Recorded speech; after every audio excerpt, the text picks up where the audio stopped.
Welcome to your Monday Night Raw review here for the first Raw review in June. It is Monday, June 3rd, 2024. I am the Solomonster. Another week, another very strong Alpha Academy segment. In fact, for the second week in a row, that storyline was the highlight of Monday Night Raw. We had another excellent segment involving Sami Zayn, Chad Gable, and the Alpha Academy.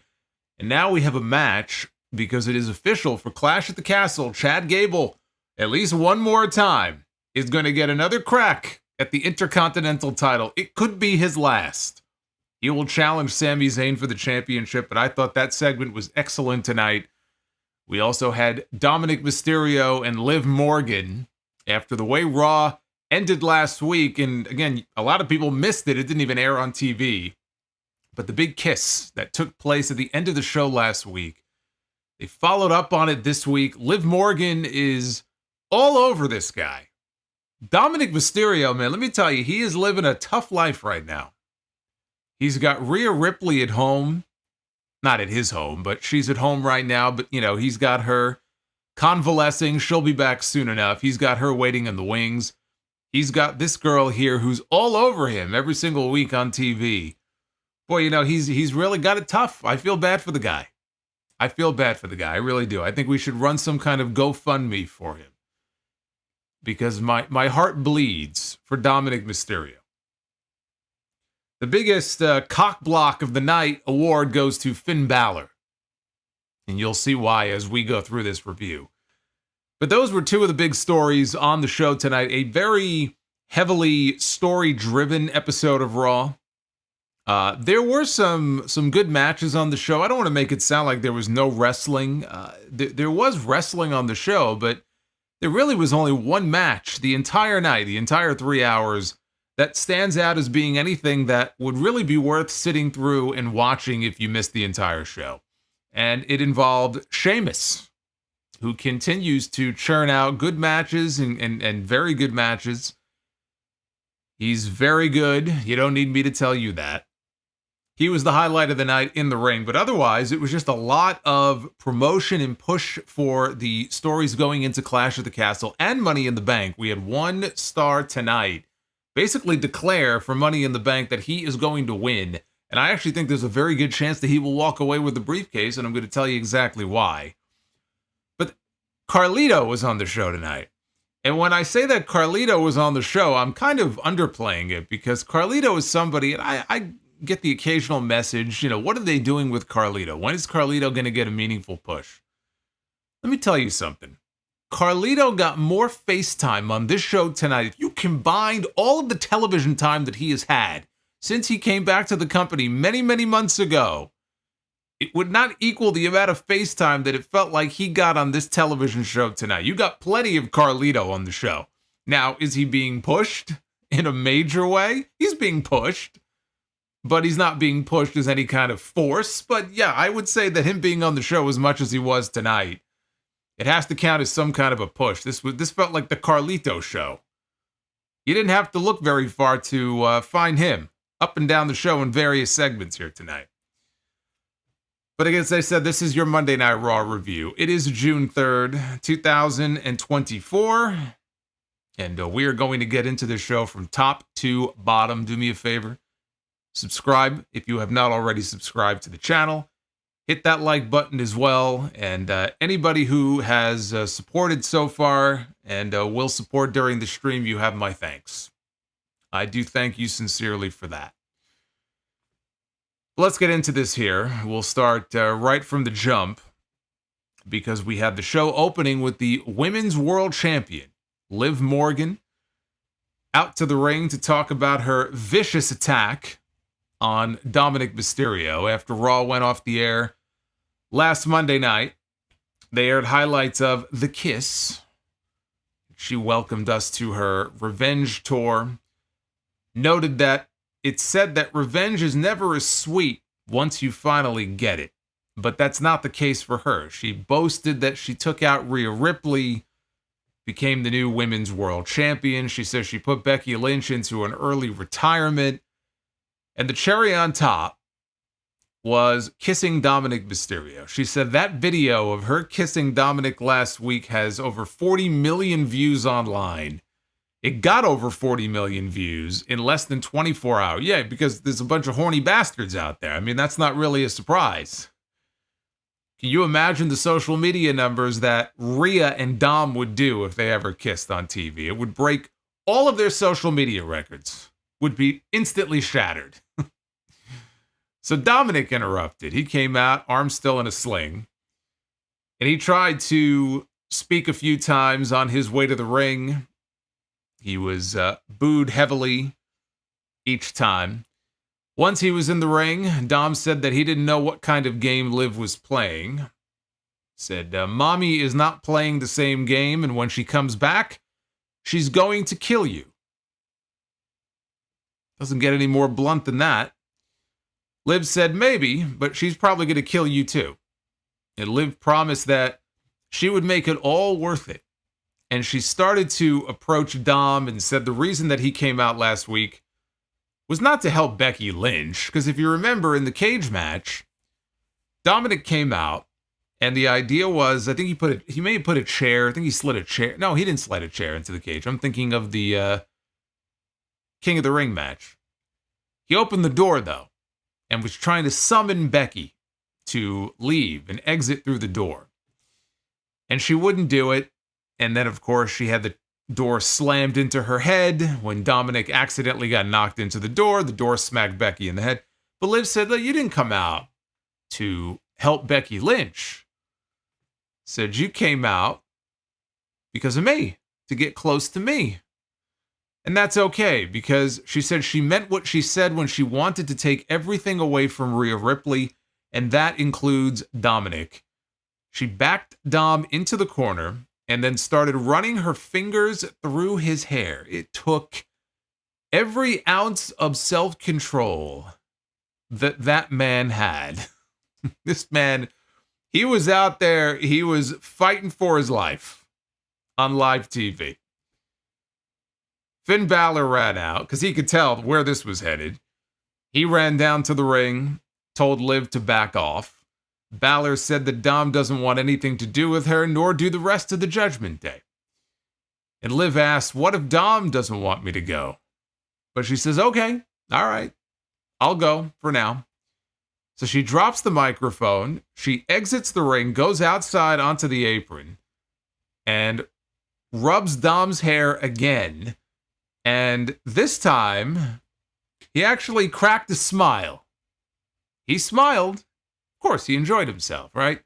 So he cracked a smile just a little bit because he liked it, and Liv left. It's been a tough few weeks for Dom. Again, we should all have a lot of sympathy for this kid.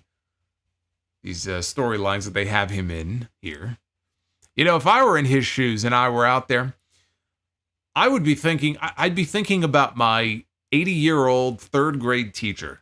I would be doing everything I could to take my mind off of what was in front of me. So I don't know what he was thinking. I don't know what might have been going through his head. But anyway, the plight of Dominic Mysterio. This was not the last, by the way, that we would see of either of these two here on this show. I see Ted Evans is with us. I think Ted actually gifted a bunch of channel memberships before, if I'm not mistaken. So shout out to Ted. Appreciate that very much. Thank you, sir. Very kind of you.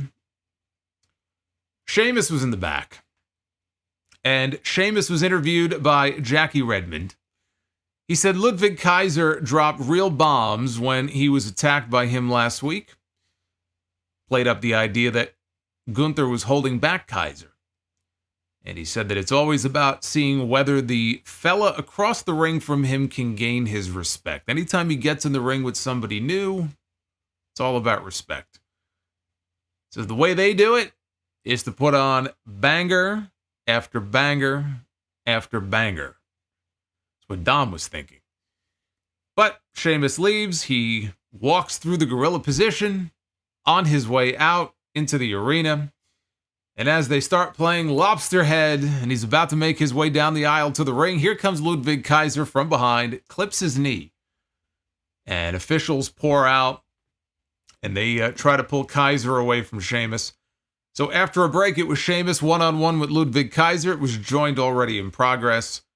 This right here was the match of the night. This was the best thing on the entire show in terms of in-ring. There was nothing else on this show, for me anyway, that came close. Sheamus suplexed Kaiser early. Referee Eddie Orengo stood in front of Sheamus to keep him away from Kaiser, who clipped Sheamus's knee again. Later on, Sheamus set up for the 10 beats. Kaiser, though, avoided it, clotheslined him over the top rope. He actually spat on Sheamus while he was on the ground, and Sheamus smiled. Kaiser then ran him into the ring post. So Sheamus now, after being run into the ring post, he ends up sitting on top of the steps. Kind of taking a load off here for a second. He's sitting on the ring steps. And here comes Ludwig Kaiser out to the floor, circles around, and hits a running drop kick to the bad knee. And Sheamus falls off the steps, knocks him off the steps to the floor. That knocked us into the commercial break.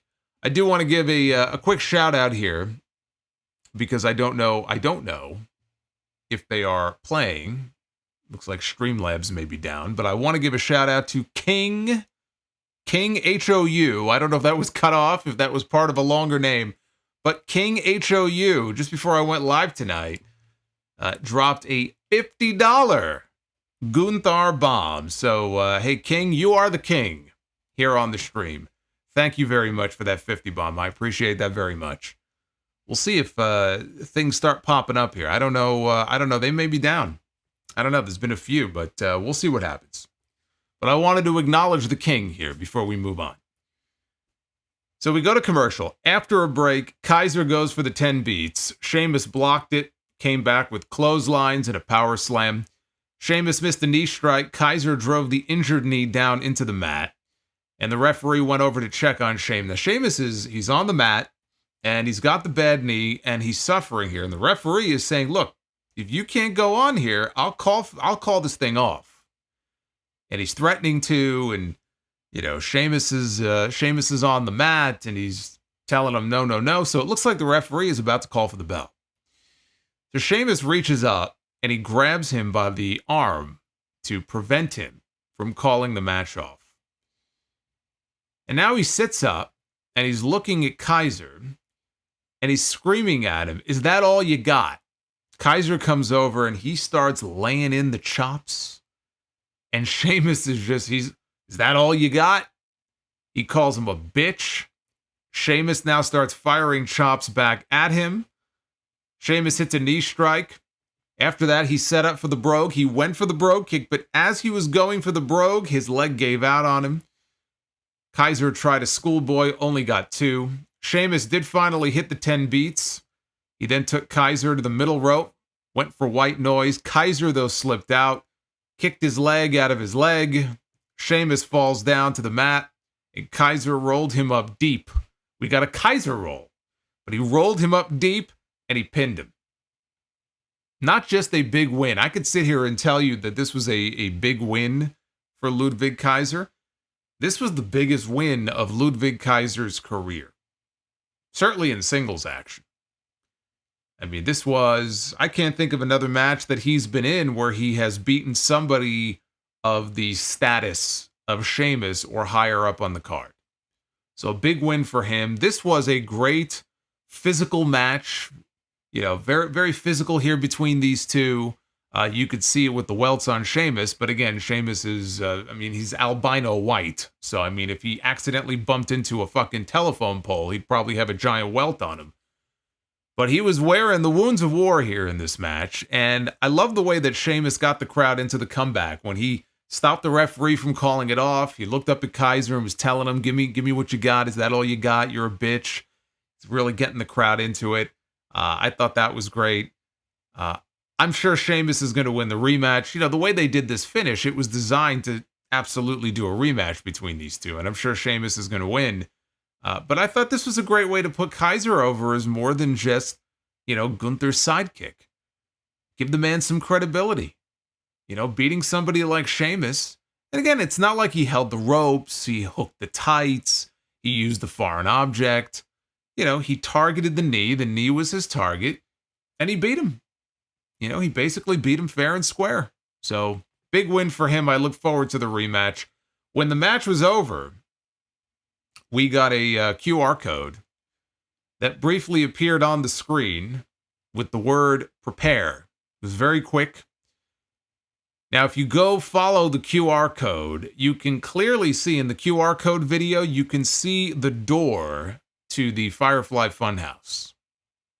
So I don't know if that means anything in particular. I don't know if that means that Uncle Howdy is going to be bringing back the Firefly Funhouse. Could just be a past reference, but that is what you can clearly make out in the QR code video. And that is your QR code update for the night. I got nothing else on that. They're still teasing it everywhere. We're still waiting. We're still waiting for the big debut. We're still waiting for the Wyatt Six to show up here. Any week now, I suppose. Backstage, Dominic told Finn Balor and JD McDonough that he can't help it that women are into him. And he said, look, I didn't do anything. And Balor said, that's the problem. You didn't do anything. He didn't try to fight her off. He didn't try to resist. He didn't walk away. He just stood there. Who could blame him? Balor said, don't play with fire or you're going to get burned. Damian Priest walked into the room, asked Dom for an explanation, and Balor stepped in and said, there's none needed because the situation was taken care of. So Priest asked Dom if Rhea Ripley thinks that the situation is taken care of. And Dom said he's giving her some space, but everything is fine. So Priest brought up his match with Rey Mysterio in the main event later. He said that we should be settling some scores tonight and reminded everybody that we got to show that the Judgment Day runs Raw.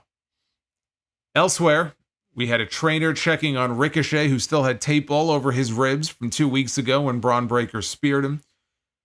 Ilya Dragunov showed up and he said, look, I understand that people like you and me, we need to push ourselves to the limit. He warned him, though, that Bron Breakker is wired differently, and Ricochet took exception to this, and he said, I'm wired differently. You're wired differently.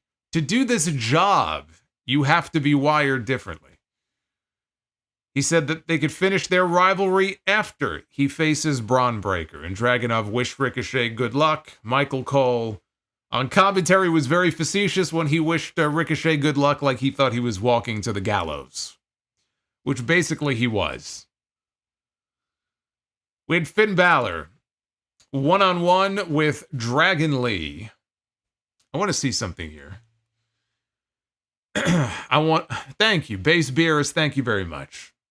I appreciate that. And thank you for the $2. I want to just do a quick check here, because again, I think Streamlabs is, the super chats are coming in. They're just not showing up. So I think they're all screwed up tonight. So I may just have to read them manually after. So I apologize for that. But, yeah, we'll check that out after. I will make sure I shout you out. Don't worry about it. You just may not see him pop it up on screen. Finn Balor against Dragon Lee. They aired a quick Dragon Lee video package while he was standing in the ring to remind us, hey, Dragon Lee is here, because we haven't had him on TV very often. I don't know what's been going on with him, but he's been barely visible on television this year. Dragon Lee hit a suicide dive. They went to a break 2 minutes into the match. Balor was in control after the break, which Michael Cole attributed to a JD McDonough distraction. Dragon Lee fought back. He chased McDonough off the apron. Now, this happened multiple times here in this match. Okay, so this was the first time. He chased JD McDonough off the apron. Balor went for a sling blade. Lee used a great reversal into a sit-out powerbomb.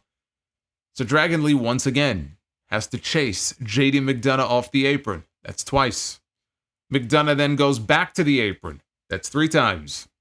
And instead of tossing him from ringside, which would be, you would think that, after 3 times, the referee would kick this guy out, right? We see referees eject people all the time, you would think. Instead, the referee just yelled at him. And while that was happening, Carlito ran out and he crotched Dragon Lee on the top rope. So then Dragon Lee wiped out Carlito with a dive. He started hammering away on him. McDonough tried to blindside him, but Dragon Lee caught him with a super kick. The whole time, the referee is standing by. He's watching all of this. Okay, he's watching all of this unfold. Now, as I said, we know that the referees on this show, in this company, have the power, in every wrestling company, on every wrestling show, that they have the power and the authority to eject people from ringside. I mean, there are times where the person will just look at you the wrong way. They'll threaten to do something, but won't actually do it. And the referee, the referee will haul back and he'll throw that hand gesture and out goes the person, right? Look at what's going on here. And the referee has to just stand there and take it. So by not having the referee eject these people, it just makes the referee look like a fucking idiot. So he looked like a moron, especially when it was so blatant. Lee got back in the ring. Balor drop kicked him into the corner, went up top, hit the double stomp off the top, and picked up the win.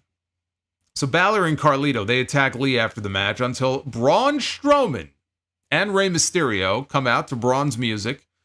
Strowman knocks the heels out of the ring, and so they're all on the outside of the ring now. And Strowman is teasing. He's looking around. He's throwing the signal up. He's teasing the Strowman Express. But when he goes outside, the heels escaped over the barricade and through the crowd before he could run them over. And so the Strowman Express, we had to pump the brakes on the Strowman Express. It was quick and didn't get the job done tonight.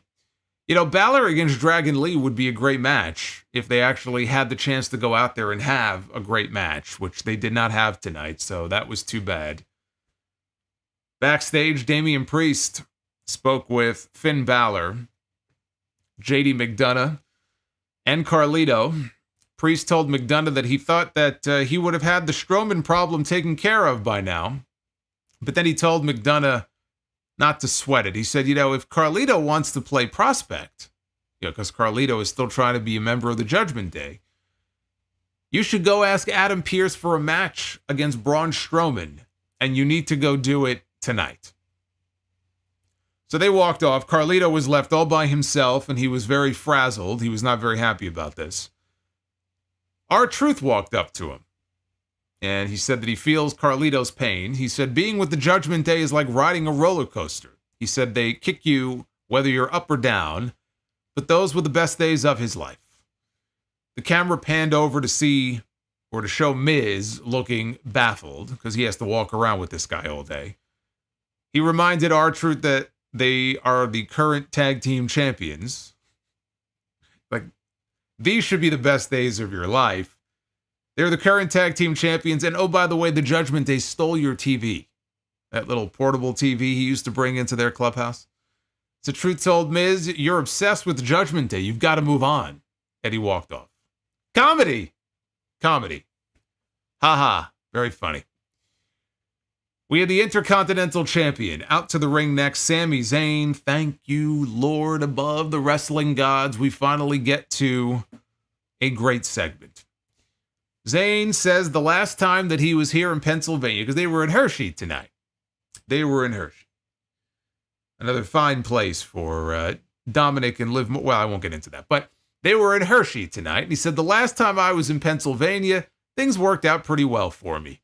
And he held up the Intercontinental title that he won at WrestleMania. He said things with Chad Gable have gone on long enough. And he proposed that Gable come out alone and face him man-to-man so they could put an end to this once and for all. So we heard the Alpha Academy theme. Here comes Maxine Dupree. Here comes Otis. Here comes Tozawa. There is no Chad Gable. Maxine relayed a message from Gable that Zayn wasn't worthy of his time. They all got in the ring. She read from a prepared statement from Chad Gable. The message mocked Sami for thinking that he could turn his students against him and also included insults at each one of them. Gable's message said the only way things would end between him and Sami was with Sami giving him an Intercontinental title match. And so Zayn agreed. He agreed to defend his title against Chad Gable at Clash at the Castle. Zayn put his belt down. He said he wanted to talk now to Maxine, Otis, and Tozawa. He asked them if they've had enough yet. Have you had enough of Gable? He said he's been through it before. They need to set themselves free. So as he's trying to talk some sense into these people, Chad Gable appears out of nowhere, and he attacks Sammy from behind.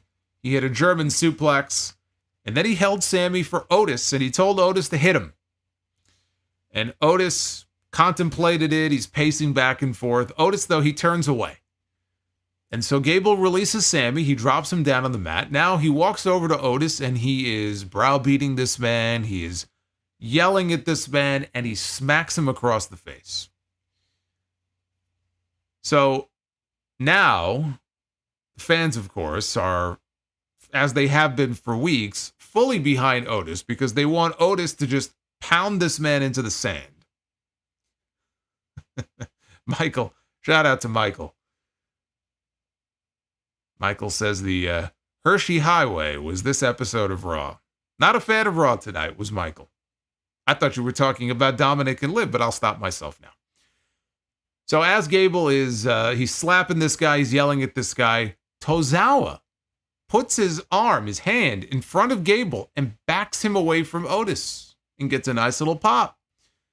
And Gable is surprised by this. So Gable now turns his attention to Tozawa and shoves him a few times.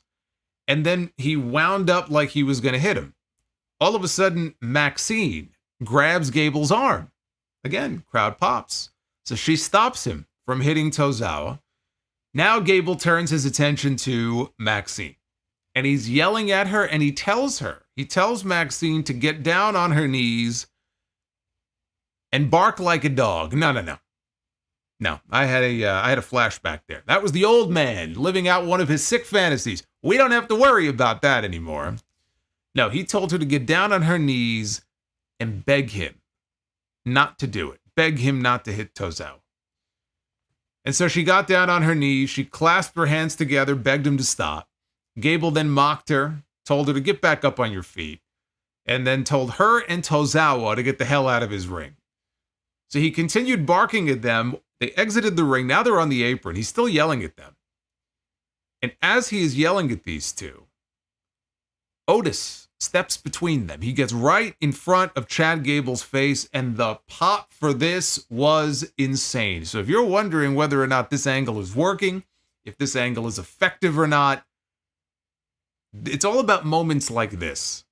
This right here tells you that these people are invested in this story, these people are invested in these characters, and they want to see Otis finally give this man what he's got coming to him. And they thought that they were about to see it, and they went crazy. This got a great reaction here. And I want to remind you of something here, too. We're talking about the Alpha Academy. We're not talking about the Bloodline. We're not talking about the Judgment Day, which have been positioned as the two top factions in this company now for the last few years. We're talking about the Alpha Academy. This is a mid-card group that has been played up for comedy most of the time. And this is the kind of reaction that it's getting because it is such a simple story to buy into. You know, sometimes you don't have to overthink things. The simplest of stories are the ones that work so long as you have the right players and the right characters and the right roles. And they've hit on that here with this story. So the fans are into it. And Otis, of course, out of all three of them, Otis, Tozawa, and Maxine, is the most over of all three. So Gable now, with Otis in his face, Gable suddenly looks intimidated. Zayn got back to his feet. He spins Gable around, throws punches at him. Gable then runs Sammy towards the ropes, intentionally running him into Otis, who's got his back turned. So when he slams into Otis, Otis then bumps into Tozawa and Maxine, and they go flying off the apron and they land on the floor. So Tozawa is down. Maxine now is grabbing her ankle and selling it as if she may have, rolled or sprained her ankle. This caused Otis now to turn around, and he's angry. And Chad is looking at him going, Sammy did it. Sammy's looking at him going, Chad did it. Otis doesn't know what to do. All of a sudden, Otis grabs Sami Zayn. He picks him up and gives him a world's strongest slam right in the center of the ring. Otis leaves the ring. He grabs Tozawa, puts him on his shoulders, picks up Maxine, and he's carrying both of them to the back. So off he goes. Meanwhile, in the ring, Gable picks up the Intercontinental title. He stands over Sami Zayn and poses with it for the second week in a row. This was another excellent segment to follow up on last week's excellent segment involving all of these people. When I say all of them, I'm not just talking Gable and Sammy and Otis. Tozawa, Maxine, everybody is playing their roles perfectly in this story. And they are putting sympathy on these people every single week that they do this. Chad Gable tonight, when he was yelling at Maxine, I didn't know what he was going to do. I didn't think he was going to smack her or anything like that. I mean, 25 years ago, yeah, he probably would have. But I didn't know if he was going to grab her by the arm, throw her out of the ring, if he was going to really go in on her and tell her, say all these horrible things about her. You're a waste. You're, this and that. I didn't know how far he was going to take it. He didn't take it that far. It is still a PG product. But he's getting real heat. And the more heat he gets, the more sympathy these three get. And the bigger the reaction is going to be when the day finally comes that Otis stands up for himself and he sees this guy for who he really is. And he turns against him. And that's what they're building to here.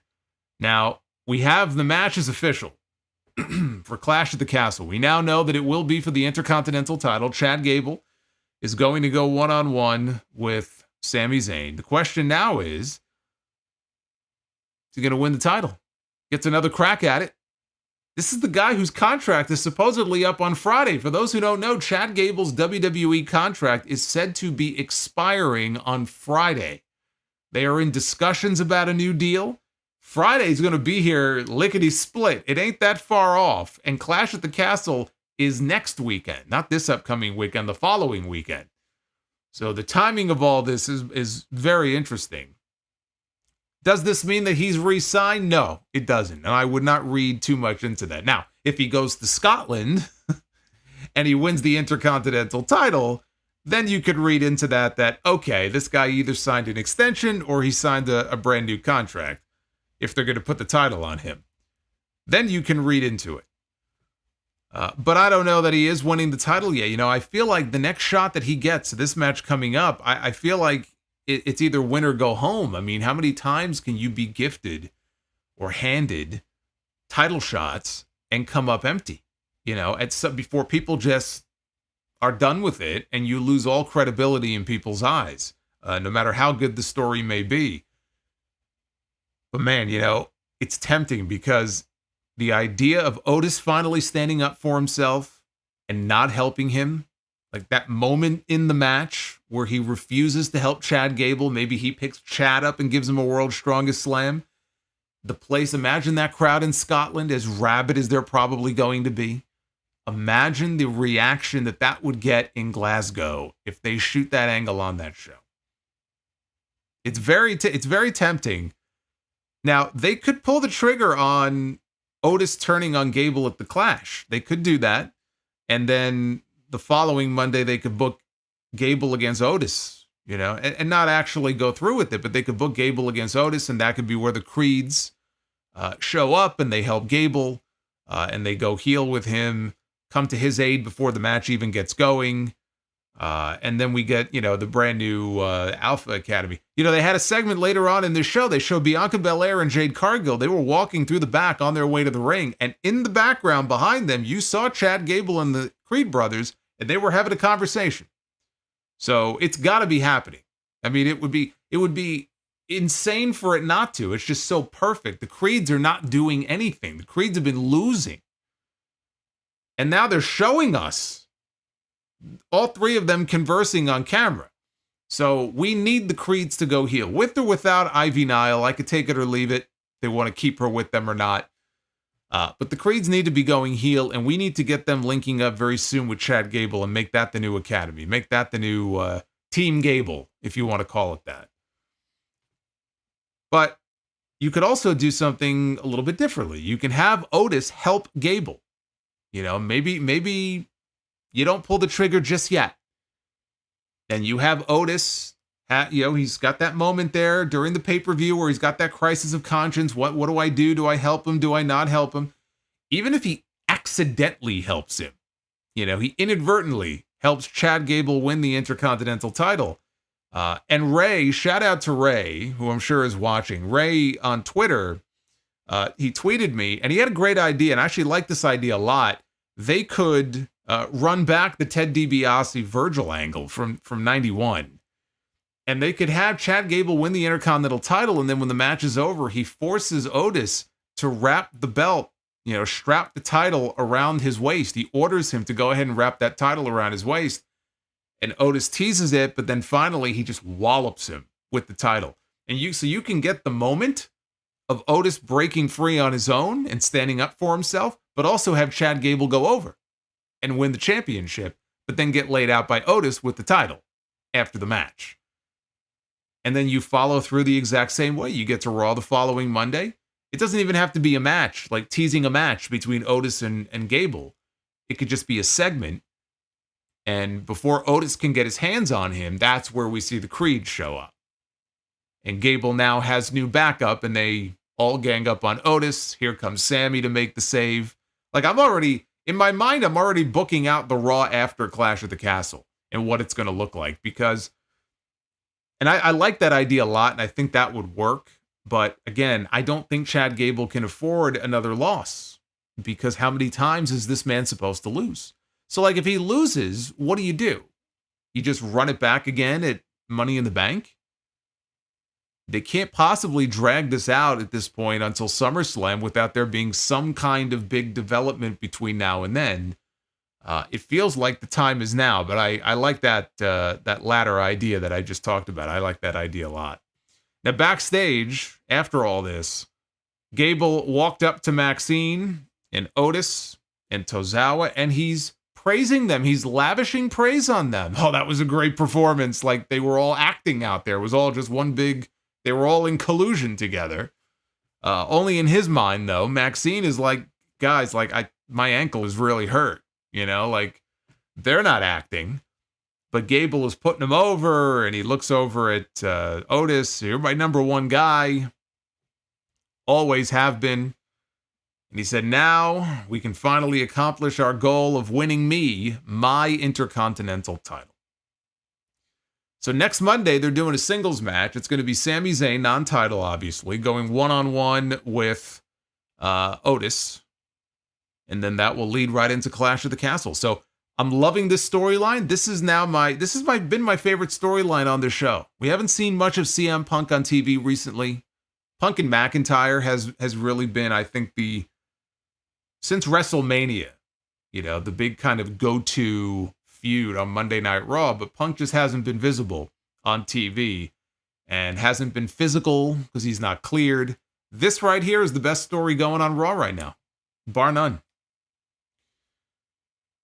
We had Ricochet, one-on-one with Bron Breakker.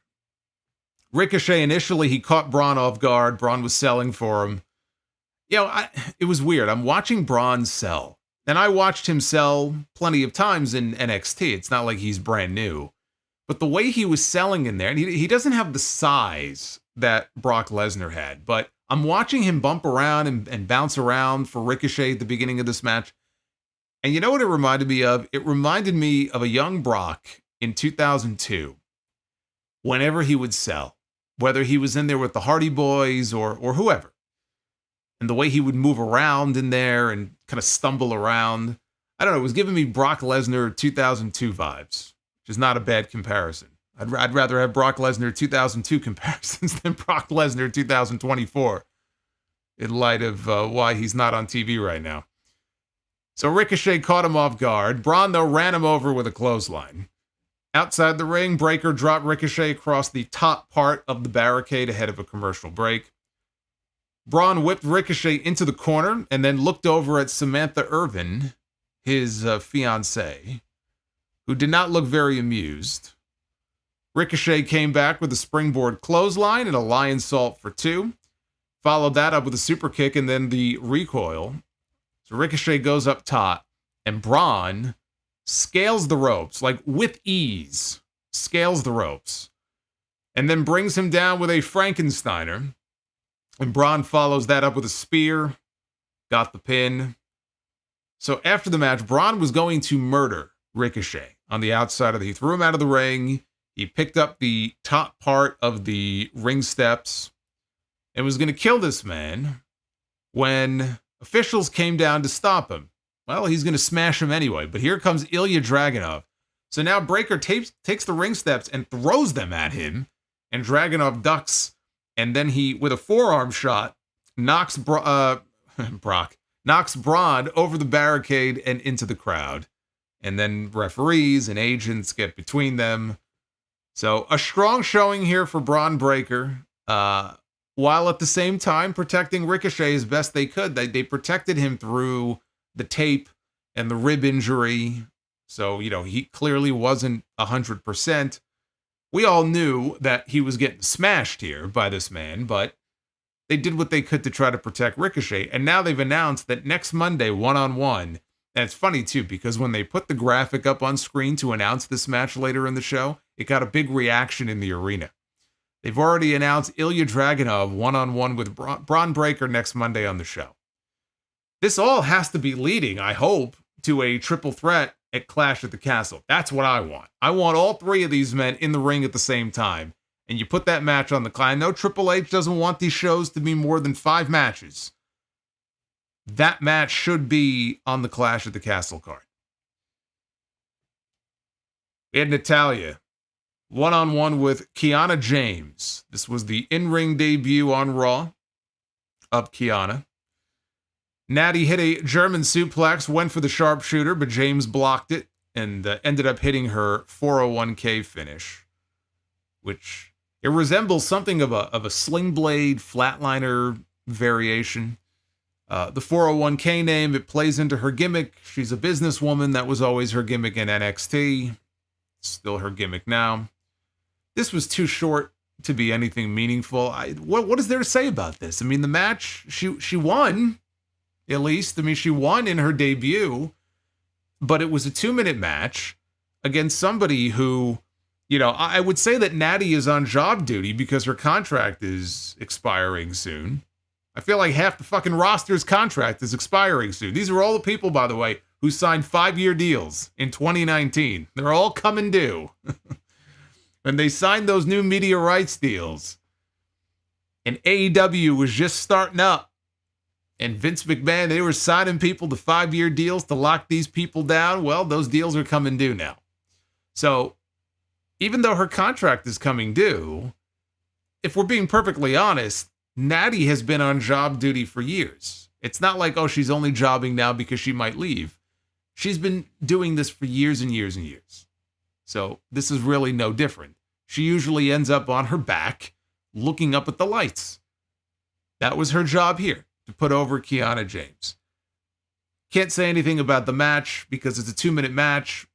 What can you say about a 2-minute match? You don't get over in a 2-minute match unless you're Bill Goldberg, or a Bron Breakker type, where you're going in there and you're murdering dudes. Then you can get over in 2 minutes. Kiana James is not going to get over doing 2-minute matches. And a win over Natty at this point, the way that she's booked, I'm sorry, but it doesn't mean anything. So Michael Cole is trying his best on commentary to play this up like it's a big deal that she beat Natalya, and that's his job. He's being told what to do. We're trying to get this girl over. Play it up as best you can. Okay, that's what he's supposed to be doing, but it rings hollow because nobody sees it as a big deal because Natty loses all the time. So who cares? Backstage, Kathy Kelly interviewed The New Day about AOP and Karrion Kross. Xavier Woods said that Kross's plan was not going to work, trying to turn him against Kofi. Kofi said that they were the best to ever do it. Oh, that's what he said. A lot of teams have tried to get between them, but they all failed, and he said that AOP would be next on the list. So they were about to yell New Day rocks, but Karrion Kross cut them off. And Kross said that the power of positivity was dead. So he must be one of the many people hanging out on Twitter. Kofi warned Kross that we still hit hard, and AOP would find that out tonight. As they left, Kross stopped Woods and told him that you're not going to have to follow Kofi around anymore after tonight. And Woods did listen to him, and then he walked away. In the back, Sonya Deville approached a very disappointed Natalya, who said that she was open now to speaking with her, and she dropped an Owen Hart, enough is enough and it's time for a change line here. So Sonya was happy to hear it. Then she spotted Zoe Stark and Shayna Baszler, and she went over to go talk to them. Stark didn't want to talk to her. They planned on showing Bianca Belair and Jade Cargill why they were the best team in WWE. Shayna told Sonya, leave us alone. We had Braun Strowman against Carlito. And again, real quick, shout out to everybody who has dropped a super chat so far. I appreciate it. They are not popping up. I think Streamlabs is fucked tonight. So I will have to look into that later. But I will be going through your messages here in a little bit, so hang tight. I appreciate the support. We had Braun Strowman against Carlito. As I said, many appearances for Carlito on the show tonight. This was another short, nothing match. Bálor and McDonough, they tried to get involved. It didn't work. Carlito tried to use the distraction to hit a backstabber. Strowman stuffed it, slammed him face first down into the mat, and pinned him not even 90 seconds into this match. And that was it for Carlito. Bálor and McDonough, they attacked Strowman after the match, but he pushed them off, put them down with a double clothesline. Carlito went after Strowman, who was about to slam him when Dominic clipped Strowman's leg. By the way, no longer wearing his sling that he had earlier in the show. So, no more sling for Dirty Dom. Dominic hit Strowman with a chair. And Strowman no-sold the chair. He went after Dom at ringside. Liv Morgan walked out. And she stands in front of Dominic, and she's smiling at him, and she's staring at him. The other Judgment Day members, they went after Braun. McDonough just battered this man with a chair repeatedly, over and over again. Continued to do so while Bálor and Carlito held him down. I mean, he was smashing Strowman in the knee pretty hard with that chair, over and over again. So I guess the train has been taken out of service. There will be no Strowman Express for a while. But back at ringside, Liv now is slowly walking towards Dominic, and Dominic is backing up until he's got no more room to back up. She's got him pinned up against the apron of the ring, right? Oh, the horror. So she's got him pinned up against the ring. Finn Balor sees this, and here comes the cock blocker back out of the ring to get right in between them and stop whatever is about to happen. He's like the dad who's like, leave my son alone. And he gets in between them, and Liv laughs and backs away. You know, they ran the exact same angle twice on the same show. I don't know why we needed this. Nothing came out of this. There was no kiss. There was no touching. There was nothing. It was just the same exact thing we saw at the very beginning of the show. So I'm not sure why they ran this a second time. I don't see why we needed that. We had a rare appearance on the show by the women's tag team champions, Bianca Belair and Jade Cargill. Bianca said that it had been a minute since she appeared on Raw. She said they would defend the titles on SmackDown or on Raw. Poor NXT. Poor NXT getting the shaft. Which reminds me about Dominic and Liv. And anyway, so Jade noted that they had a special invitation. And then they called out Shayna Baszler and Zoe Stark, and so out they came. Baszler accused the champs of ducking them, and Jade called for the match to happen tonight. Why not? Right? And they were already in their gear. Or at least Jade was, unless she just walks around like that. As soon as they walked out in their gear, I figured they were wrestling. I didn't know it was going to be for the titles. But she's like, hey, let's do it tonight. And Zoe and Shayna seem to be on board. Here comes Adam Pearce. And he said, look, I just want to verify. I don't normally make title matches on the fly, but I just want to verify that both these teams here, you know, if you're down to do this match right now for the titles, we'll get a referee out here. And so he called out a referee. Out came Eddie Orengo, and he made it official that we are having an impromptu tag team championship match. Bianca and Jade each hit delayed vertical suplexes ahead of a commercial break. Baszler and Stark gained control during the break with no replay or commentary by the announcers to tell us how that happened. Jade gave Baszler a fall-away slam, though, and made the hot tag to Bianca. Bianca gave Zoe a spine buster and a standing moonsault. Baszler was there to break up the pin. They tried to double-team Bianca, but Jade yanked Shayna out of the ring, and Baszler avoided a charge Jade crashed into the ring steps outside. In the ring, Bianca hit Zoe with a KOD when Alba Fire and Isla Dawn ran into the ring, attacked Bianca for what I presume is the disqualification. Jade tried to make the save. She got overwhelmed. Baszler, Stark, Alba, and Isla, they teamed up and laid out the champs. And then Zoe and Shayna stared down Alba and Isla for a moment before leaving the ring. This was ridiculous, okay? These two women just cashed in their opportunity that they won in a fatal four-way, I believe it was, a few weeks ago, okay, to get shots at Bianca Belair and Jade Cargill for the women's tag team titles. They're in the middle of a tag team championship match. These other two women run into the ring and cost them the match. They may well have ended up winning the top. Of course, they weren't going to, but in theory, they could have gone on to win the tag team titles. These two women cost them their opportunity by running in. And these two women just stand there and mean mug them. They don't go after them. They don't look like they're beside themselves with anger and rage over what just happened here. They're seemingly okay with it. They just got fucked out of a tag team title. Should they not be angrier? I don't understand that. Kathy Kelly interviewed Damian Priest in the back. He said the Judgment Day had success tonight. It felt good. He said Rey has been a thorn in their side for a long time, and while he respected the fight, Priest said he would close the door on Dom's dad in the main event. Drew McIntyre walked up to Damian Priest. McIntyre said that Priest looked happy. Priest was happy because he's the champion. And McIntyre told him to enjoy it. Said this was as high as he would be in his career.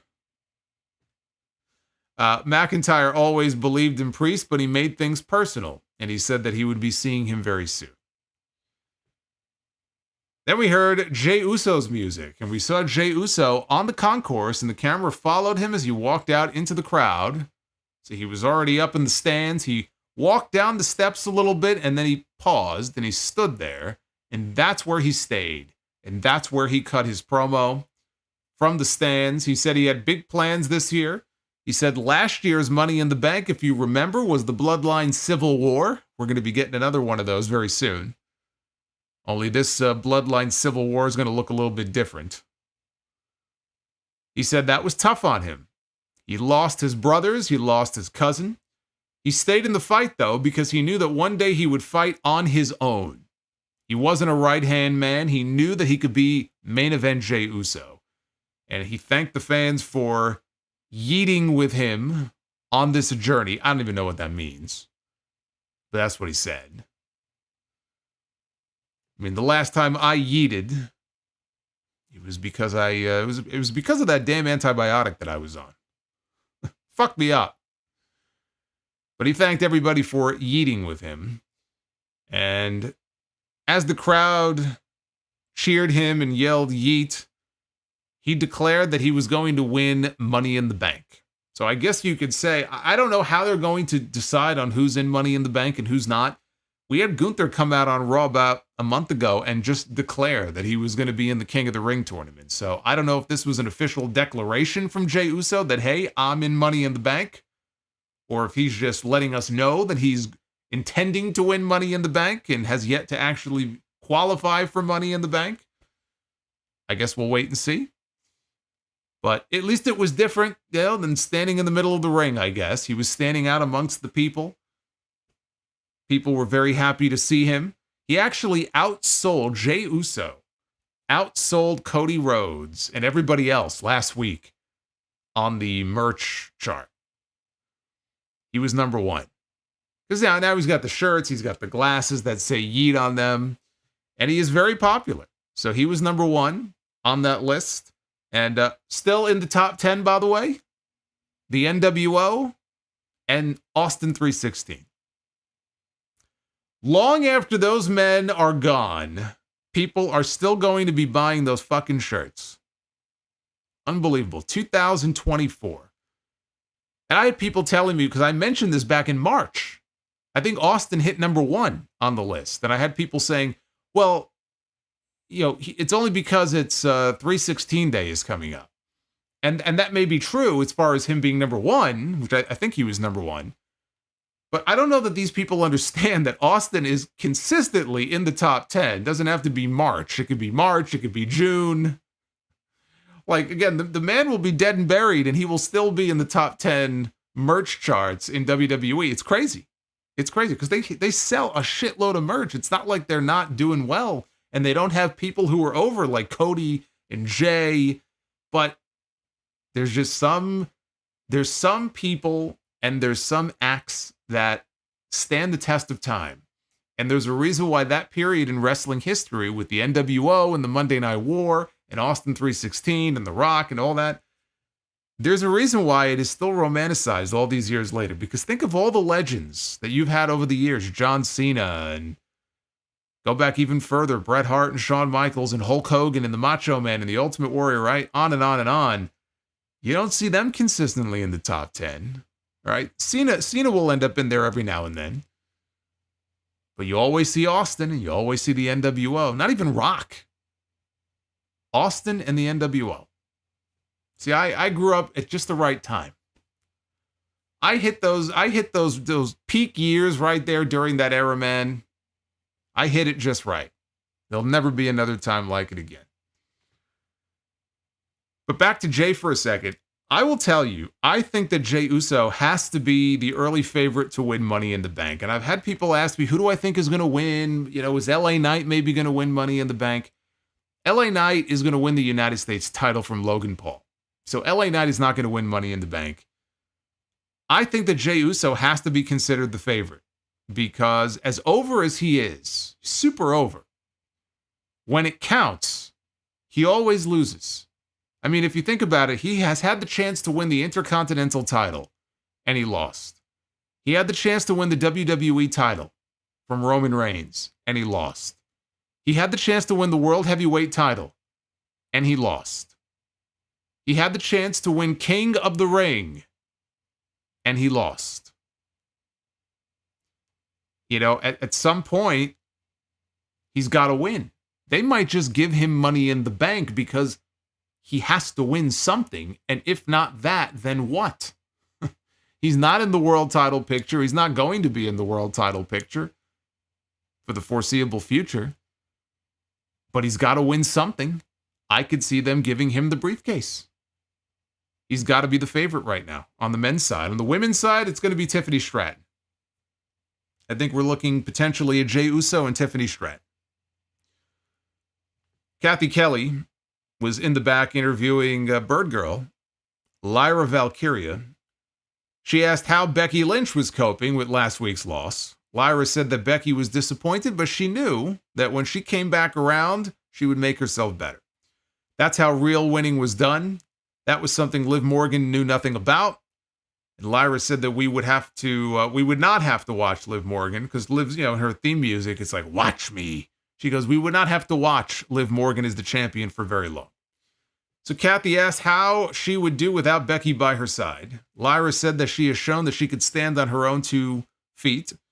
And she heard what Jey Uso said, and she started talking about Money in the Bank when she was blindsided by Io Sky. We saw Io Sky last week in the back after Damage Control lost their match. And Io flipped out. Remember, she was throwing furniture, screaming stuff in Japanese, and walked off. So still on the warpath this week, she was just screaming and beating this woman up. She threw her into a bunch of equipment cases and left Lyra laying on top of them, and then she stormed off.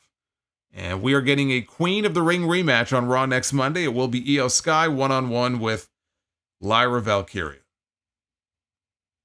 We had the Authors of Pain against the New Day. Another sub 3-minute match here, although this one I'm not complaining about. AOP worked over Xavier Woods. Scarlett distracted the referee, and it seemed like Karrion Kross would go after Kofi Kingston, but Kofi left the apron to go get in his face. When Woods went over to make the tag, there was no Kofi, right? Because he had jumped off the apron. Kofi did try to get back onto the apron, but Akam knocked him off. AOP hit Woods with their What a Rush finish and picked up the win. So they're doing their best here to tease the idea that maybe Xavier Woods will split away from Kofi Kingston. Maybe we're going to get a New Day split. I don't think we are. But they want you to think that. And honestly, that may be the most interesting thing they could do at New Day at this point, is to tease the idea of a split. You know, in the end, I think that it's probably not something that Woods and Kofi want to do. And I don't think the company necessarily wants to split them up. It's pretty obvious that Big E is not coming back. You know, Big E is probably not going to wrestle again. He's not coming back. And so you've got these two together as a tag team. What more can they do? You know, it's like, even if you split them up, but it's not like one has to turn on the other. It could be a mutual thing. It's like, you're my brother. You'll always be my brother. But I think it's time that we kind of branch off and do our own thing. And then Kofi goes off to do something and Woods goes off to do something. And I don't know that if they do that they're going to be much better off. You know, they're going to get a big push or anything. But what do you do with the New Day at this point? It's so played out. And they've been together for so long that I don't think that would be a terrible idea. Is that where this is going to lead, though? Probably not. Jackie Redmond caught up with Alba Fire and Isla Dawn before they could exit the building and asked them why they attacked the women's tag team champions. Isla Dawn said that she didn't like the sound of Clash at the Castle in Scotland without them, and said that they would take their chances rather than wait for opportunities. So boy, they are getting all the Scots on that show. We got Alba and Isla challenging for the women's tag team titles. We got Piper Niven challenging Bayley for the WWE women's title. We got Drew McIntyre in the main event for the world heavyweight title. And good for them. Good for them. I mean, it's pretty obvious why they're doing it. Piper's not winning anything. Alba and Isla are not winning anything. Drew at least has a shot, although I'm not prepared yet to say that he is for sure going to win, but you know, it makes me feel bad for Bronson Reed though, because they went to Australia and still Bronson Reed couldn't get a match, but I think it was because his wife was having a kid. So he at least had a good reason. I know he was bummed out. He was talking about it on social media, bummed out by not being able to be there, but at least he had a good excuse. The main event was Damian Priest one-on-one with Rey Mysterio, non-title. Rey hit a springboard moonsault and tried a springboard maneuver in the ring. Priest, though, caught him and dropped him with a flatliner. Priest remained in control through a commercial break. And he knocked Rey out of the ring and yelled down at him, "Stay down. Don't get up. Stay out there." Rey made it back into the ring by the count of 8. Priest tried a stinger splash, but Rey ducked and Priest's face hit the top part of the ring post. Rey hit a seated senton and a springboard crossbody for 2. Priest tossed Rey into the corner. Rey, though, fought back with a tornado DDT for another near fall. Priest set up for a razor's edge from the middle rope. Rey, though, was able to elbow his way out of it, and then he brought Priest down with a Hurricane Rana. Followed that up with a 619, and then dropped a dime for a great near fall. They had me even convinced there for a split second. Carlito enters the picture. Well, look who it is yet again. This was his 3rd or 4th appearance, I believe. Actually, if you count backstage segments. So let's see here. He appeared in the Dragon Lee Finn Balor match. That was 1. He was in the backstage segment that followed when Priest told him to go talk to Adam Pearce because you're going to be wrestling Braun, right? So that was 2. Then we had the segment with Braun. That was 3. And so this would be 4. Unless I'm missing one, this was 4 for Carlito here on this show. By the way, Deputy Dog mentioned Gallus in the chat being discussed on a possible call-up eventually. I think there's a chance that Gallus could be called up as backup for Drew McIntyre at Clash at the Castle. We could end up with McIntyre and Gallus as a heel faction on Raw. Talked about that on the podcast yesterday. Don't count that out. So anyway, Carlito entered the picture, got up on the apron. Dragon Lee, though, came out. He fought him off until he was attacked from behind by JD McDonough and Finn Balor. Rey wiped out the Judgment Day with a corkscrew dive. He went to the top, but Priest goozled him and then hit a South of Heaven chokeslam for the win. After the match, Drew McIntyre attacked Priest from behind. As soon as he got to his feet, the crowd chanted for CM Punk. There was no CM Punk. McIntyre hit a Future Shock DDT, and then he set up for the Claymore kick, but Balor hit the ring. So he wiped out Balor and Carlito and McDonough. Then he went outside. McIntyre cleared off the announce desk. Damian Priest got up, though. He chokeslammed McIntyre instead through the announce desk. And the champion stood tall with Balor, McDonough, and Carlito. He had to get that parting shot at the very end of the show, all standing over Drew McIntyre as the show ended. Conspicuous by his absence, no Dominic Mysterio. I hope somebody checked Liv Morgan's dressing room. A little conspicuous by his absence there. He may have finally cracked. I can't blame him.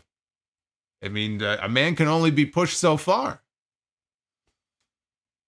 So there was one really worthwhile match worth watching. That Sheamus and Kaiser. If you didn't see it, watch that match. It was a very good match. The rest of the show, it was a collection of short matches and very basic matches. It wasn't about the matches. Outside of that one, there were a lot of matches on the show, but it was all to further the stories and the push towards Clash at the Castle, which was fine. I know some people prefer the wrestling-heavy shows. I prefer a good mix. I thought this show had a good mix. I just wish some of the matches weren't, 90 fucking seconds, because what's the point? So they could have been a little bit longer. But they had a good mix of stuff, I thought. Very story-driven show, and building not only to Clash at the Castle coming up on the 15th, but Money in the Bank as well, with the Jey Uso announcement. So on the whole, I thought it was a good episode of Raw. And we got one more to go before we get to Scotland. Let's take a look at the Twitter poll here. What did you think of Raw here from Hershey, Pennsylvania? I have not been to Hershey in many, many years. But the last time I was in Hershey might have been when I was a kid. And I went to the chocolate factory, where they showed you how all the Hershey's Kisses are made and the machines and everything. I wanted to jump into that vat of chocolate. I remember that. 69% thumbs up. A very appropriate score, by the way, for the angle they did here with Dominic and Liv, and I promise that'll be the last joke I make. 69% thumbs up, 18% thumbs in the middle, and 12% thumbs down for Monday Night Raw tonight. There you go. Told you I'd get to your super chats. Even though they're not popping up tonight, I'll have to look into what's up with Streamlabs. But King, there he is, man. There's, you know what? The least I could do is give him a yes chant here. Holy crap. He didn't get to see Gunther, but King HOU with the $50 super chat. Thank you very much. That's very kind of you. There were a couple that came in before I went live as well. Drew McIncock. Still one of the better names on here. Apparently is a fan of Liv Morgan's toes. All right, then. Fire Panda. Giving it right back to Mr. McIncock. Hey, Fire Panda, thank you. Thank you very much. Also, the Real CS 02. I think it's sad that that's the only way for Piper Niven and Alba and Isla to get any TV time nowadays is because Clash at the Castle is in Scotland. Because after this, we all know they are not going to be seen. That is correct. That is correct. After they lose at Clash at the Castle, you will not be seeing them. I don't want to say it all, but you will not be seeing them in any kind of meaningful role. It's just the way it is. Hey, Ted Evans, again, thank you for those 5 gifted memberships earlier. Very much appreciate that. Arabian Night, 2000 with the $5 super chat. Andrade already upset in his second run with how he is used. I agree with him on the Latinos feud thing. Got to put him in longer matches and move Vega to SmackDown. Yeah, I don't know how unhappy he is or isn't. I did see that tweet, which I think he may have deleted. It was basically agreeing with people who say that WWE and Triple H, they just take all the Latino stars and they put them together in factions. I mean, it's not just the Latinos that they do that with. They do it with the Asian stars, like Damage Control. They do it with their Latino talents. They do it with the fucking Gallus. Look at them. Alba and Isla. This is what they do. They kind of bunch them up. You know, like gang warfare based on their on their background. But yeah, I mean, it's weird because Andrade sort of vanished from TV, and it's not like they're really doing anything with him, and it makes me wonder if they have some kind of plan and he's holding him back, or Triple H is holding him back for some reason. I don't know. Look, I said when he first came back, put him with Zelina Vega. They were a great combo before. Unless they're waiting for Charlotte and they're going to do something on camera with Charlotte and Andrade. Maybe they want to work together on camera and they're just waiting for her to get cleared and come back. And so they're just kind of biding their time with him. I don't think we can discount that as a possibility, you know, that they might want to work together, and they really don't have any other ideas until Charlotte is ready to come back.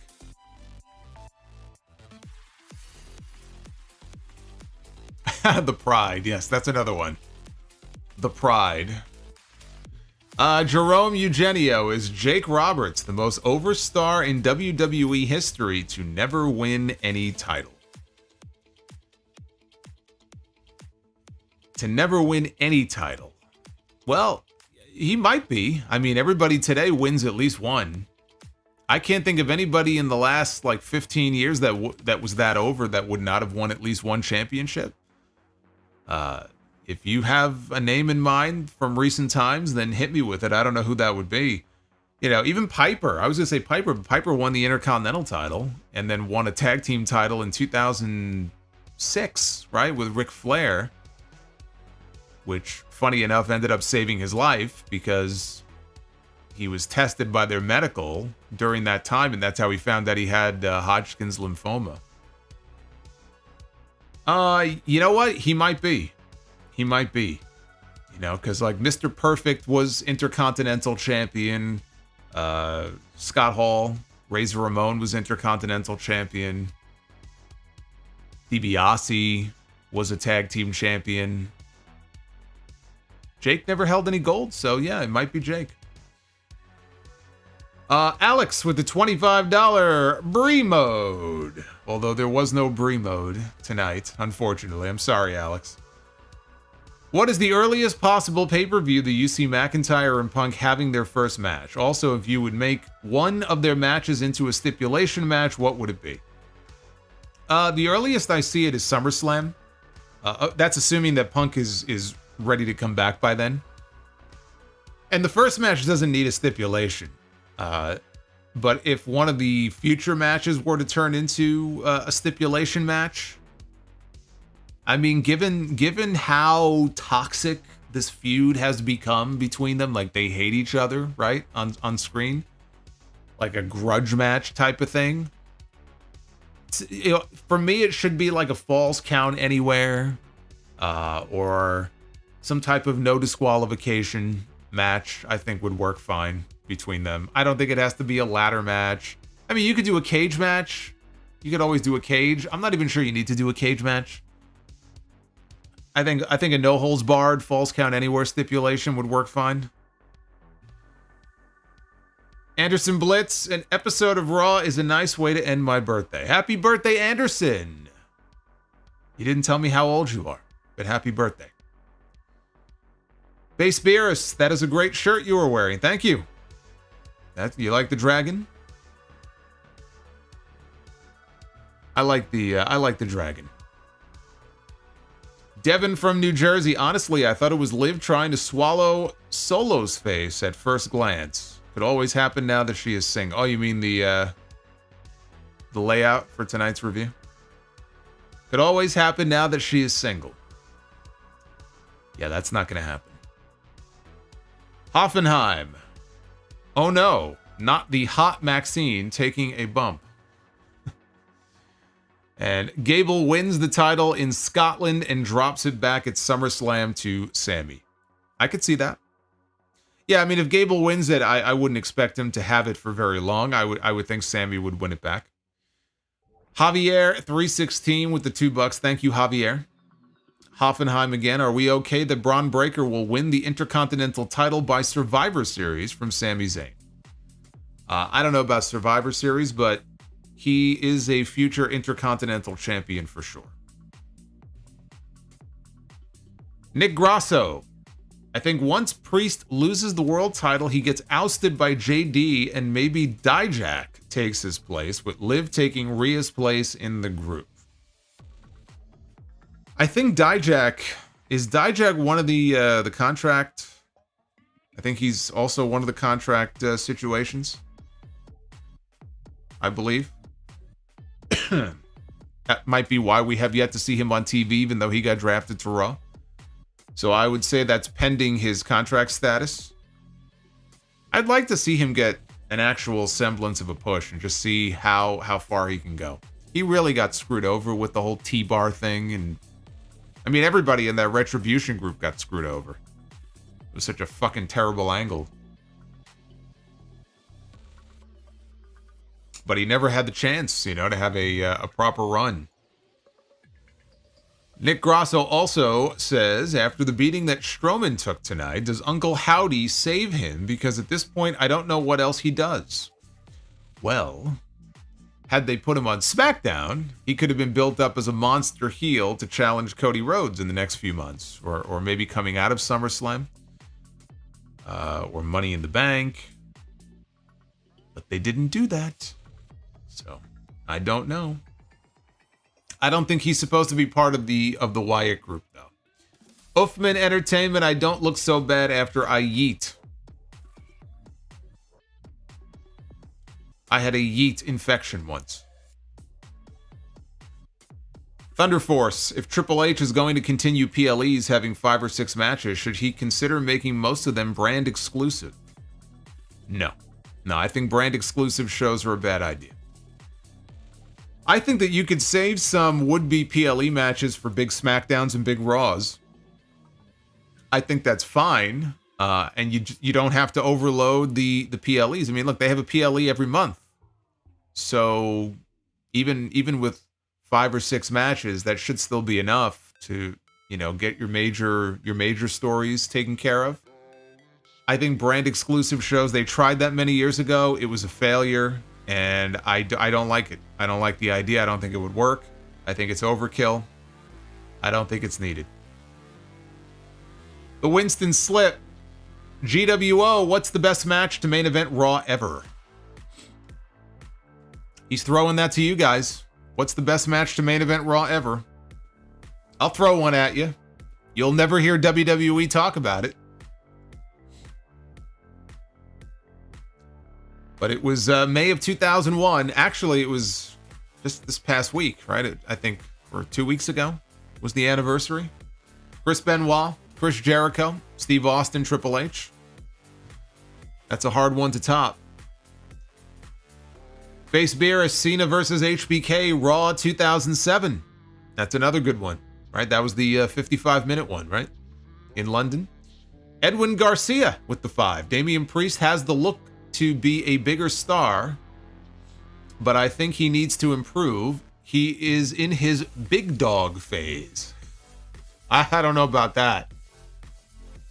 See, the big dog phase is just something that was shoved down people's throats. I don't think Damian Priest is being shoved down people's throats. I just think there's more layers to peel off the onion, and they have not yet been peeled off. There's nothing terribly interesting about his character right now. And he's kind of stuck in this weird position where, he's still a heel, and he's part of this top heel faction. But he's been showing signs of going babyface, but they haven't pulled the trigger on it yet. So I feel like he's kind of in a weird spot. But I mean, him in the big dog phase that Roman went through, I see that as two totally different things. Hoffenheim, I like Jay, but world champion, I'm not a fan of it. Yeah, I'm not either. I don't think Jey Uso is a world champion. When I look at the talent they have on that main roster, I don't see him as a world champion caliber performer in the ring. So I don't see him at that level either. But you can't deny his popularity. I mean, the guy is super over. You know? Can't deny that. Absolutely. Base Beerus with the $8 super chat. Also, any Raw main event ending with an Austin pop when he beat Kane for his title back in '98. Oh, I remember that one. You don't have to tell me about that. I remember that one very well. That was from the Gund. At the time, it was the Gund Arena in Cleveland, Ohio. I remember that because there was also a fan in the crowd that night that I think had a sign that said, "Send help, the Gund, I think the Gund is on fire," is what he said. And boy, the pop when Austin hit that stunner and pinned him, it was fantastic. That was the 24-hour reign that Kane had as champion before he dropped the belt right back to Austin. Purely a ratings stunt, and it worked. They did a 6.0 for that main event, or the overrun that night. First time I think that ever happened for them. Of course, they would have many more 6.0 and higher. I love this illustration right here. I keep going back to this Solomonster illustration. I've never looked better. Look at the definition. Look at the definition in those pectorals. Booba. What a time to be a pro wrestling fan. Am I right? Dax, is that you? The fuck off my stream. Hey, Booba, thank you. Nah, it's Booba. It's not Dax. Dax is not welcome. Dax is not welcome. But Booba, you're always welcome. And yes, it is a fun time to be a pro wrestling fan. Absolutely. Hoffenheim. Will Rhea Ripley be the GOAT before she turns 30 years old? How old is she now? I don't even know how old she is now. Is she 26, 27? I mean, I don't want to say she's going to be the GOAT. I mean, she's fantastic. You know, Rhea Ripley's already had a ton of success. I think she's great. Great character, great personality, great wrestler. She's had some great matches. That match with Charlotte at WrestleMania last year was the best that she's probably ever had. But the GOAT before 30, I mean, let's wait and see. I hate making predictions like that.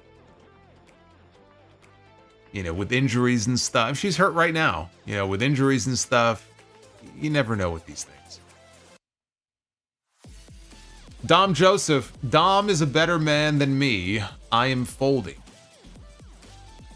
I think most of us would be.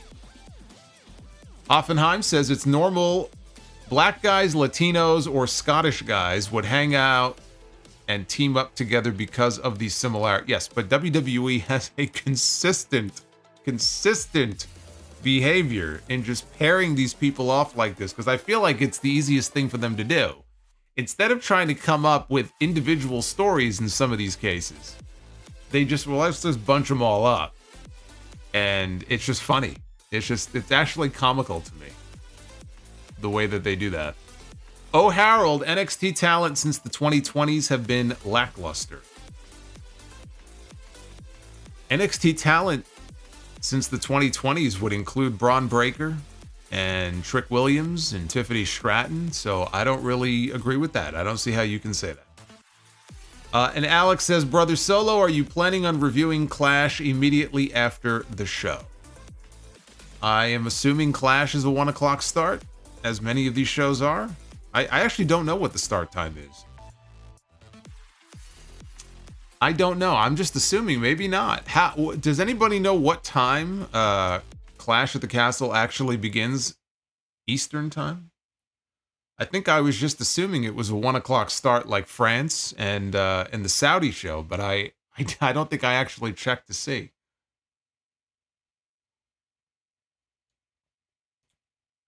So that is a good question.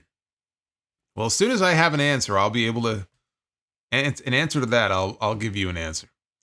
Roderick says 1 p.m. Then yes, I will go live as soon as the show is over. If it's like a 6 o'clock in the morning show, then no. I would wait a few hours. But if it's 1 o'clock Eastern time, then yes, I will be live. Or 2 o'clock Eastern. Okay, 2 p.m. I'm seeing 2 p.m. Eastern. Then yes, I will go live when Clash at the Castle is over. As I usually do for those international shows. So you'll get a late afternoon, early evening stream that Saturday from me. See, something to look forward to. There you go. So on the likes, we are currently sitting at 387. So we're just shy of the 400 goal, which unfortunately is not a good sign for Be the Booker. But I do want to thank everybody who dropped a super chat. I think I got through all of them. Hopefully it's either a Streamlabs thing that will resolve, or if it's on my end, I'll figure out what the issue is, why they weren't popping up here. That really annoys me. That really, you know what I'm wondering here? Let me check it here in real time. I'm just checking something here. Checking something here. Let me see. Let me see if I can figure this out. E50. I'm going to try something here. No, it should be fine. No, it should be fine. Well, in any event, hopefully we'll get that fixed for next time. 406, I'm being told. Look at that. 406. Very good. 420. 420 is even better. I like it. All right, there you go. And here I thought you guys were going to let me down. But you came through here in the end, so I'll be damned. That's right. All right, 420. Light them up if you got them. It's time to be the Booker.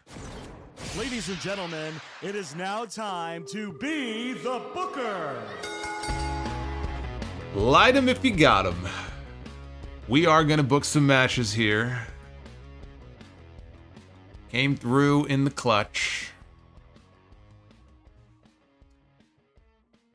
Marquand says, we never let you down. Good. Keep it that way. All right, let's book a tag team match, shall we? We've got Bullet Club Gold, Juice Robinson, and Jay White. It's a great way to start tag team Be the Booker. I like it. I like it. Bullet Club Gold. Going to be taking on the North from TNA, the combination of Ethan Page and Josh Alexander. They were a very good tag team, weren't they? Yes, they were. The North and Bullet Club Gold. How's that for a match? I like the sound of that. Yes, I do. Bang Bang Gang? Yeah, no, not to me. They are still Bullet Club Gold to me. All right, Women's Be the Booker. We begin with Indy Hartwell. Indy Hartwell. Now, is that Cora Jade that she is delivering that side slam to? I believe it may be. Indy Hartwell, former NXT Women's Champion. Gonna go one-on-one with B-Fab.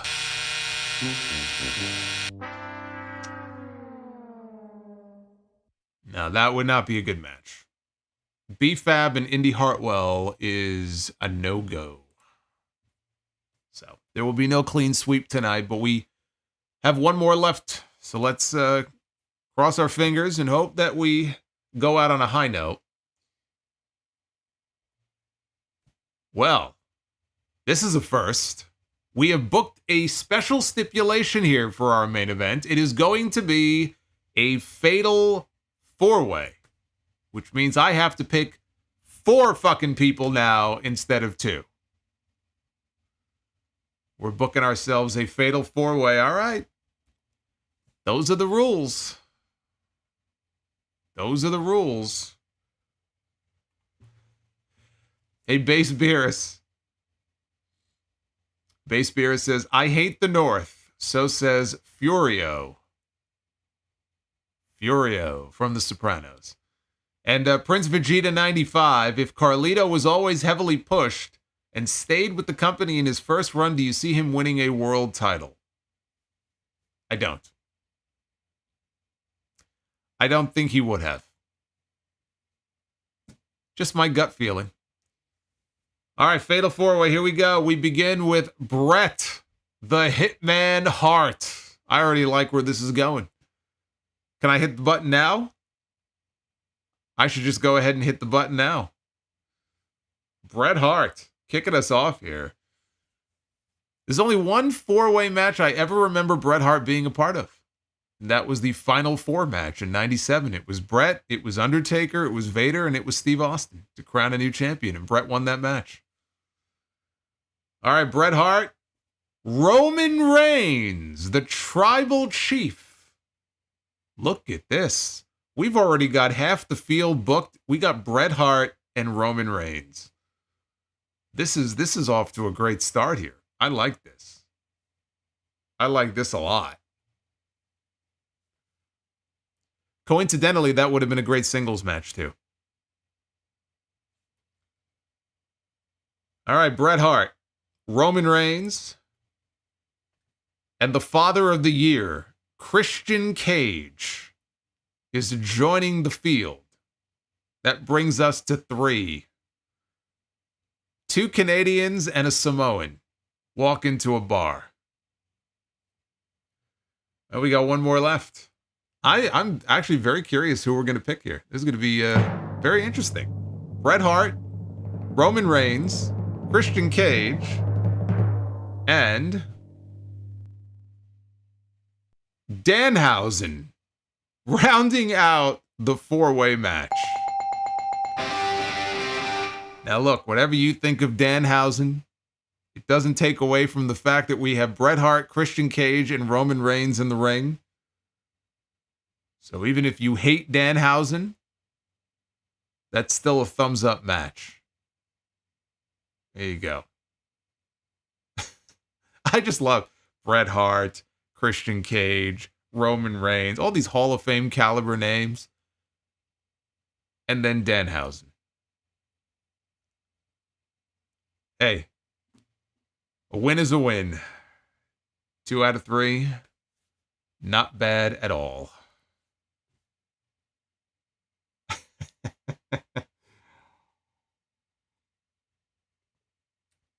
Well, you know what they could do? Roman Reigns, as soon as the bell rings, Roman Reigns can just spear the fuck out of Danhausen. And then we end up with a triple threat match. So, you could always book it that way. But then in the end, you know, Danhausen, when everybody is down, he sneaks in and he steals the pin on Christian Cage and he wins the match. He's taking the pin. Yeah. Realistically, we just found out who's eating the pin in that match. So at least Danhausen serves a purpose being in there. Oh, man. Well, thank you guys for all the love tonight. I appreciate it. I thought this was a good episode of Raw. As we head into the next live stream will be Dynamite. The Dynamite post-show on Wednesday, where we have Swerve Strickland defending the AEW World Championship against Roderick Strong. That'll be on Wednesday. And, of course, tomorrow night I'll be live on YouTube over on JD's channel for Tuesday Night Titans.